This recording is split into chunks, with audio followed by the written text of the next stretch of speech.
শহরের পরিবেশটা একটু ভিন্ন রকম, আওয়াজ সবচেয়ে বেশি চলে। আসসালামু আলাইকুম। আজকের আবহাওয়াটা দেখেন, একদম মেঘলা। সকালে হয়েছে বৃষ্টি, এখন পর্যন্ত রোদের কোনো খবর নাই। শীতের আমেজটা অলরেডি পড়ে গেছে। এখন সকালবেলায় ঠান্ডা লাগে। আজকে দেখলাম বৃষ্টি হওয়ার পরেও অনেক কুয়াশা চতুর্পাশে, বিশেষ করে এগুলো গ্রাম অঞ্চল তো, এখানটা কুয়াশা এখনো দেখা যাচ্ছে, কিন্তু শহরে কিন্তু এই পরিবেশটা এখনো হয় নাই। শীতকে শুভকামনা। শীতের প্রস্তুতি গ্রহণ করতে হবে আস্তে আস্তে সবাইকে। এখন যাচ্ছি কাজের জন্য, কাজ টাজ করে তারপরে আবার বিকালে ফিরবো।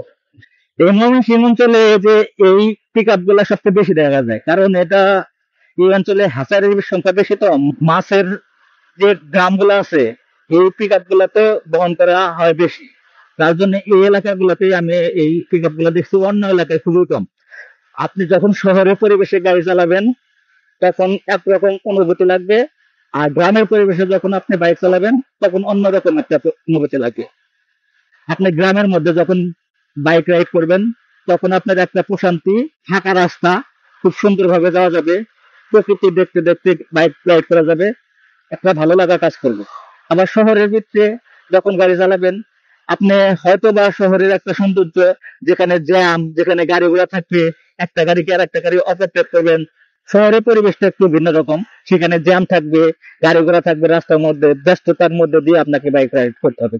কিন্তু গ্রামের রাস্তায় কিন্তু এই দুর্ভোগটা নাই। গ্রামে ফ্রি ফ্রি ভাবে আপনি মন স্বাধীন মতো গাড়ি চালাতে পারবেন। তবে গ্রামের মধ্যে অ্যাক্সিডেন্ট হওয়ার একটা কারণ আছে। আপনি খেয়াল করে দেখবেন যে শহরে মধ্যে যখন জ্যামে থাকা হয়, যখন ব্যস্ততার মধ্যে গাড়ি রাইড করা হয়, তখন কিন্তু ওই রকম বড় ধরনের অ্যাক্সিডেন্ট হয় না। মানুষ মারা যাওয়ার মতো হয়তো বা আঘাত লাগে, কোনো কিছু হয় এরকম। বিশেষ করে যদি গ্রাম অঞ্চলের এই ফাঁকা রাস্তাগুলোর মধ্যে অ্যাক্সিডেন্ট হয়, তাহলে বেশিরভাগ মানুষ মারা যায়, কারণ এখানে ফাঁকার মধ্যে উচ্চ গতি সম্পন্ন সকল গাড়ি থাকে, সবাই একটু স্পিডে গাড়ি চালায়। আর একটা বিষয় হচ্ছে, এখানে ছাগল, কুকুর এবং মানুষ হঠাৎ করে দৌড় মারে, অটো এদিক ওদিক ঢুকাইয়া দেয়, যার কারণে হঠাৎ করে কিন্তু অ্যাক্সিডেন্ট হয়। আর শহরে কিন্তু এই ঝামেলাটা একটু কম। বেশিরভাগ দুর্ঘটনায় কিন্তু দেখা যায় যে হাই রোড গুলাতে হয়ে থাকে, শহরের চাইতে হাই রোড গুলোর মধ্যে দুর্ঘটনা বেশি হয়ে থাকে। তাই সবাইকে সব জায়গাতে বাইক রাইডের জন্য অথবা গাড়ি চালানোর জন্য নিয়ন্ত্রণ রেখে গাড়ি চালনা করা উত্তম বলে আমি মনে করি। এই লাইনে দুইটা বাস সবচেয়ে বেশি চলে, একটা হচ্ছে এমটি সুপার, আর একটা হচ্ছে শ্যামল সায়া। বাংলাদেশের শহর ছাড়া যতগুলা অঞ্চল আছে, উপজেলা আছে, সবগুলাতেই এরকম 2-4 কিলো ফাঁকে ফাঁকে ছোট ছোট বাজার আছে, যেখান থেকে আশেপাশের কয়েক গ্রামের মানুষ এসে তাদের নিত্য প্রয়োজনীয় যে জিনিসগুলা দরকার প্রয়োজন হয় সেগুলা এখান থেকে ক্রয় করে।